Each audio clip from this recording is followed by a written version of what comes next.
Hey everybody, I'm making this video based on an O2 sensor, and it's giving me a code feedback on the catalytic converter. Now, some of these vehicles don't have but one O2 sensor on it. The easiest way to remove these is, one, you unplug, which I can reach up and pry on and get unplugged. And then two, there's a tab here on the side that you take and you cut off that little piece that's on the side right there. And just in case you can't get it out, you can plug it back in.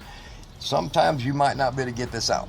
So if you can't, don't completely destroy your plug like some people do by cutting other wires off. And then generally, you're going to take a pretty universal wrench for this, which is a 7/8. Okay, now once you cut that little tab right there off, see, if you look at, here's the new one. You see that part raised up for the lock on that? If you cut that off, you can get your 7/8 box in around it. Amazingly, you can't with it on there. And then you'll be able to get it up on top of there. Now, what I'm going to do here is I'm going to go ahead and put it on there. Make sure I've got the proper wrench size. It should be. Check it with an open end. Make sure you're right. And then what we're going to do is we're just going to take a torch. Standard map gas torch. You see, like that. And what I'm going to do is I'm going to heat up the bung that's welded into the catalytic converter. And just kind of wave it around, and do not get it on your oxygen sensor, and it'll expand the metal out enough, because these really get seized in, to get them turned loose. And get it removed. Now, it's loose enough now. I'll let it cool a bit and remove it, and we'll come back with the next one. This is for you guys getting a P0141 code on an OBD2 computer. All right, now once it's removed, that little bit of debris of there, that is the metals for the heating element that's inside of that. And it's a failed O2 sensor. You can see the stuff coming out of it, not the chalky exhaust residue, but inside that split you can see the element coming apart. That's what these little specks of white stuff is right there that came out of that. So now what we're going to do next is just simply put your new O2 sensor back in. These usually come with a little compound on them. If you don't have any anti-seize on it, I'd suggest using some, because if you ever have to remove it again, it is a miserable experience.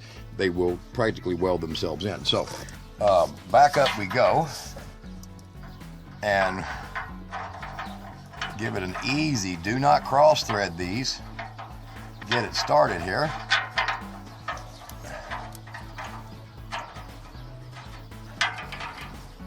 Make sure you don't twist your wires up, because these are probably all Chinese made now, and well, the wires are probably not going to be very good. So don't cross your wires up, don't twist them up, don't kink them,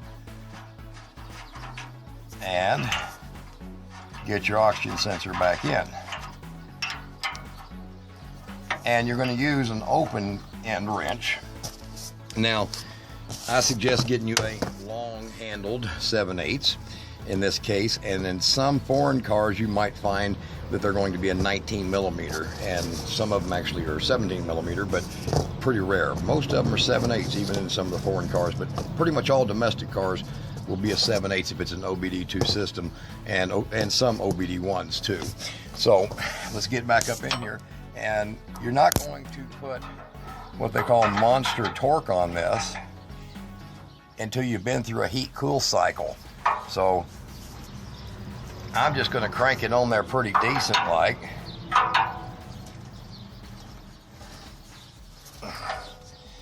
And that's it. Now get back up, and you see your connector. Like my connector, it's got a little holder that's right in here. My connector has a little holder right in here with a clip up inside that it slides onto.